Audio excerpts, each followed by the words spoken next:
Sejam bem-vindos a mais um podcast Ponto de Entrevista. Eu sou a Patrícia Trindade. E eu sou a André Tissoni. E hoje a gente estreia o novo quadro do podcast Ponto de Entrevista, Ecos de Família.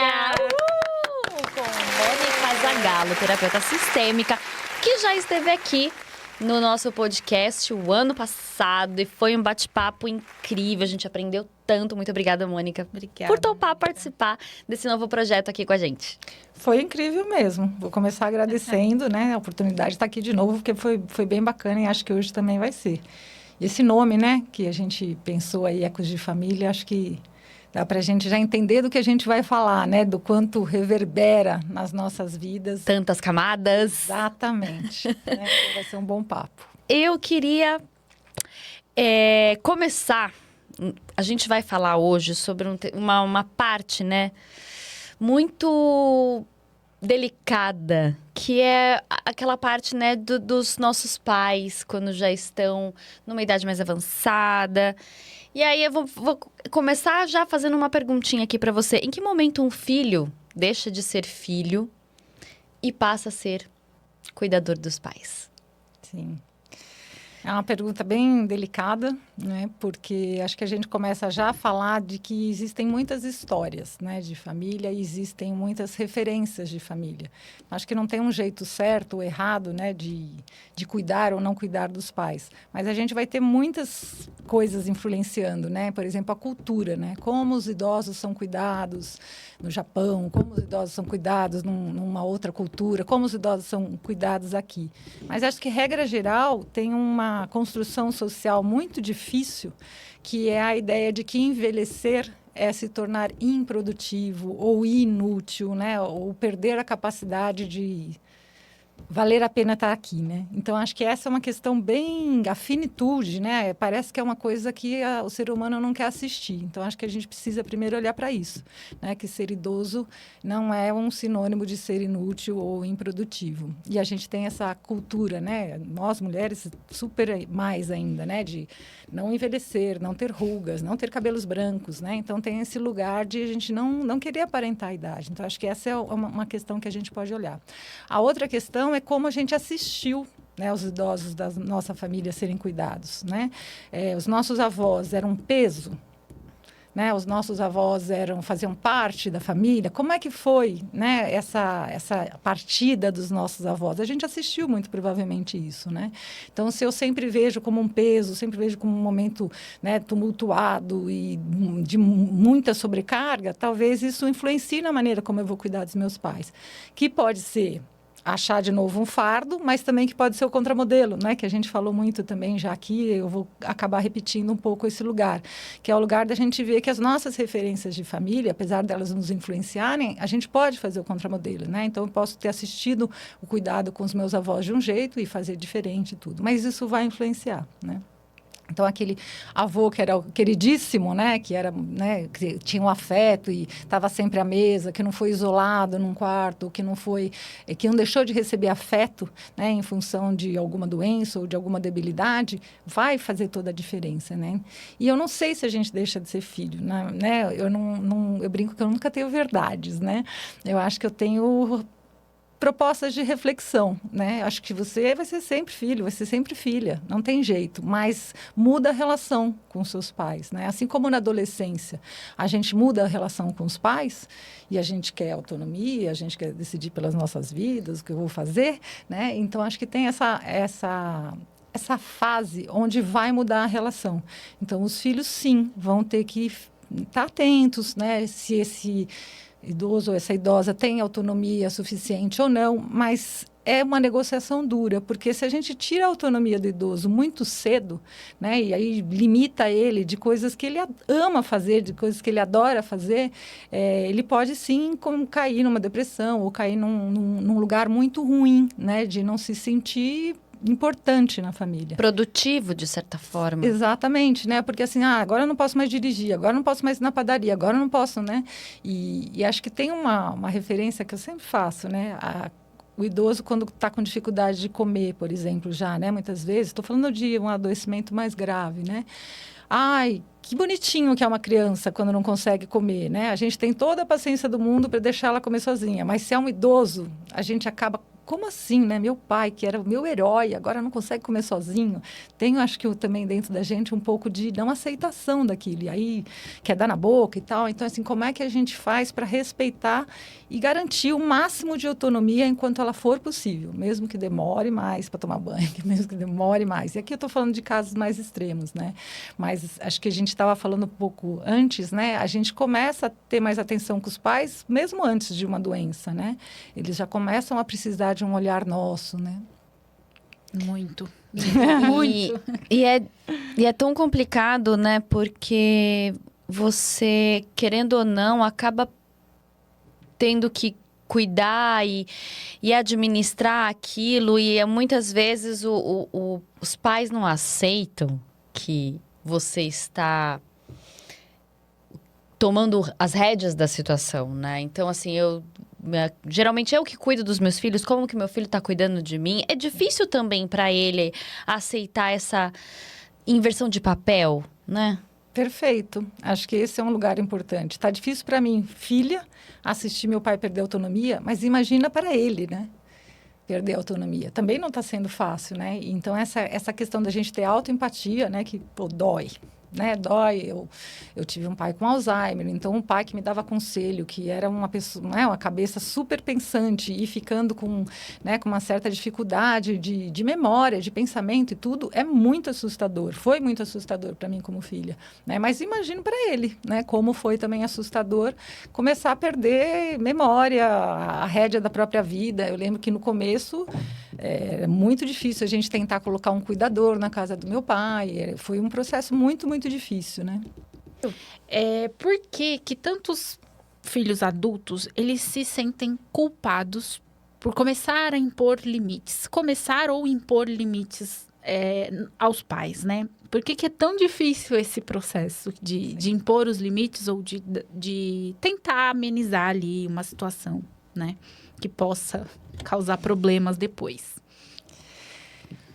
Eu costumo dizer que tem uma relação que foi construída entre pai e filho, entre mãe e filha, né? Que já vem desde a infância. Então, como eram os diálogos entre pais e filhos, né? Porque os pais, muitas vezes, foram extremamente rígidos com seus filhos e o sinal de afeto era obediência. E aí, como eu, filha, acho que o sinal de afeto do meu pai é ser o quê comigo? Obediente. Né? Então, tem uma historinha que está sendo construída, um diálogo que não é de hoje, é um diálogo desde, né? Então, é muito comum, às vezes, pais que tiveram relações muito tumultuadas e conflituosas, né? Pais até ausentes, e aí depois você vai ter que cuidar desse pai ausente. Percebe? Todas essas mágoas, todas essas dificuldades de relacionamento estão ali. Estão ali nessa dificuldade, muitas vezes, de cuidar, ou nessa exigência de obediência, porque, afinal de contas, eu fui um filho que, se eu era bonzinho, eu recebi afeto. Então, como é que meu pai não vai ser bonzinho agora que eu estou falando que é para ele fazer as coisas, né? Então, a gente vai reproduzir esse padrão. E vou voltar um pouco nessa questão, né? É uma negociação, né? Eu tenho que conversar com os médicos, eu tenho que conversar com outras pessoas para ver realmente, né, o quanto ele tem ou não de autonomia. Está tendo problema? Às vezes a gente pensa que é só os médicos que resolvem, né? Hoje já tem muitos estudos que, sim, é muito fundamental, por exemplo, alguém que faça atividade física com os idosos, né? Os idosos não podem cair.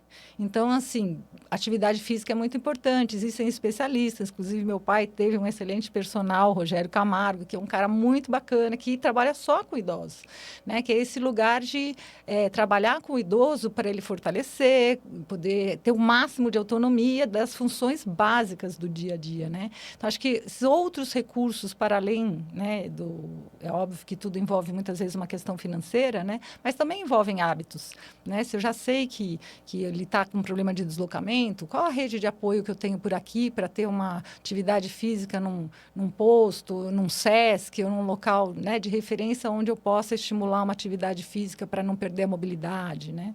Tem outros caminhos para além da gente, só nós ali no tete-a-tete com eles. Pode falar. Que você falou uma coisa muito interessante eu fui obediente e agora eu quero que ele seja obediente.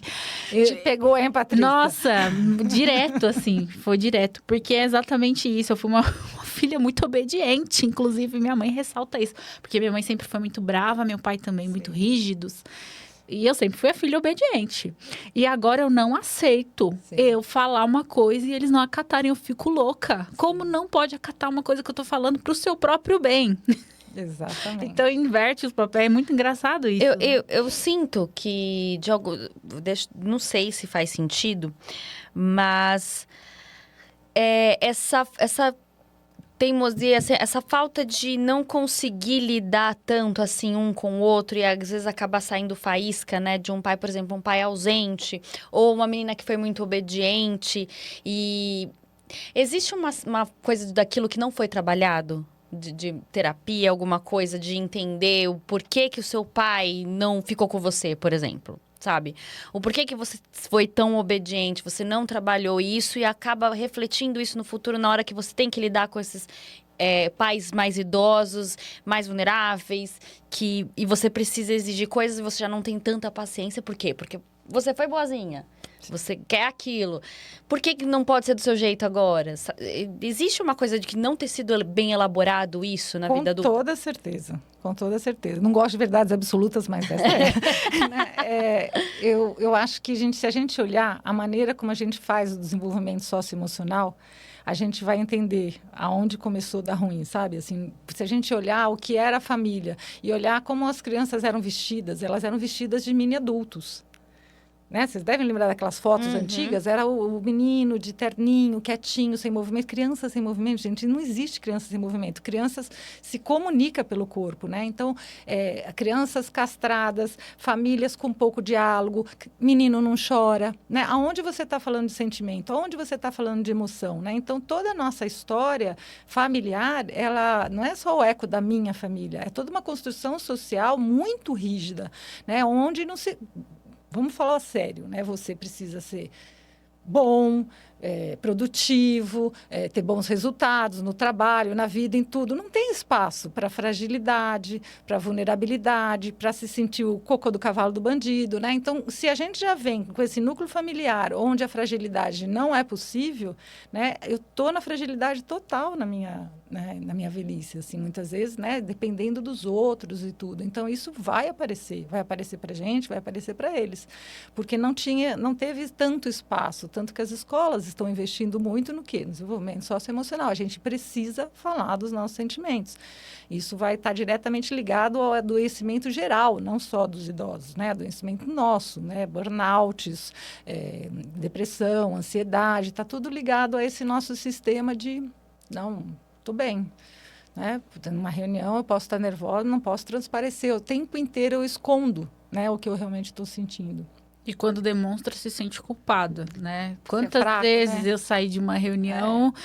Que fracote que você é. Tremendo, eu fui pro banheiro chorar e me senti mal por ter chorado depois. Porque, nossa, o que eu tô chorando? A vida é essa aí, sofrida. Levanta, vai... Exatamente. Vai de novo, né? Eu já chorei na reunião, Patrícia. Você já chorou na reunião? Eu quase. Eu tentava esconder, assim, cair na lágrima aqui, mas já aconteceu muito. Você não pode. Imagina, se acontecer uma coisa dessa, a pessoa te crucifica. Como que você chorou? Como que você mostrou vulnerabilidade? É muito triste isso, né? Porque e aí depois, né, quando você vai olhar para isso, independente de fazer terapia ou não, mas quando você para sentar, gente, olha o turbilhão que estava acontecendo na minha vida. Em uma hora eu ia desmontar. E foi naquela, né? Mas o quanto a gente não se permite. Né? Mas também tem o outro lado, porque as pessoas veem que a gente tem limites, né? E às vezes quando a gente desmonta, né, a gente também mostra que passei já do meu limite, não estou dando conta. Né? Sou ser humano. Sou um ser humano. A gente fica, principalmente mãe, pai, a gente quer vestir a capa, né, do super-herói, da Mulher Maravilha, e a gente não faz tudo certo, porque a gente precisa ser referência para os filhos, a gente não faz nada de errado. Não, a gente faz muita coisa de errado. É que a gente não fala para os filhos. Ou senão a gente começa, depois de uma certa idade, a falar para os filhos, isso aqui foi mal, né? E eu sempre lembro daquele filme dos Incríveis, né? Quando às vezes eu vou falar com pai e mãe, que eu adoro, que fala assim que os heróis de capa são os que mais morrem, porque a turbina do avião pega a capa. Então eu falo, gente, tira essa capa, porque não vai dar certo, né? Todo sentido. É mesmo. O envelhecimento dos pais muda a família inteira. Mas ninguém fala, né, sobre isso. Assim, como essa transformação acontece? Você consegue falar pra gente em etapas, por exemplo? Etapas, difícil, né? Mas eu acho que tem um lugar que acho que de novo vai ter essa história, né? É de como vão sendo feitas todas as fases. Então eu tenho um amigo que a filha dele tem 13 anos, e ele chama ela de bebê. Né? E aí, eu tenho uma pessoa que eu atendo que os filhos são mais de 25 anos todos, e é as crianças, né? Então, como esse pai e essa mãe também não vê, cresceu. Né? Cresceu. Então, acho que tem esse lugar também dos filhos que não crescem, né? E aí também é um lugar difícil, porque aí também vai ser difícil. Se você é o bebê, como é que você vai cuidar do seu pai e da sua mãe agora, né? Então, esses papéis que vão se alterando mesmo, né? Hoje eu tenho uma filha de 28 e de 26. É óbvio que de vez em quando eu banco a mãe, mas de vez em quando eu lembro, não, são 2 mulheres adultas. A minha relação agora não é só de mãe, é com 2 mulheres adultas, né? Então, acho que esse lugar também da gente ir transformando a relação com os filhos vai ajudar na hora da gente perceber quando é que essa filha também vai ser cuidadora, que acho que tem a ver com a primeira pergunta e com essa que você me fez, né? Como é que isso vai acontecendo? Agora, eu não sei te dizer exatamente uma idade, né? Porque tem pais que estão com 90 anos super autônomos e outros que, né, têm uma necessidade de cuidado anterior, né? Então, estamos finalizando mais um podcast. Para você que não acompanha a gente nas outras redes sociais, por favor, acompanhe. Estamos em todas, né, Andréa? Exatamente. A gente tá no TikTok, no Instagram, no Spotify e no YouTube. É isso. E acompanhe o próximo episódio do Ecos de Família, que tem muito assunto ainda pra gente conversar, muita coisa boa. É isso. É isso, gente. Obrigada, Mônica. Obrigada. Beijo. Tchau, tchau. Tchau, tchau. Olha, foi na...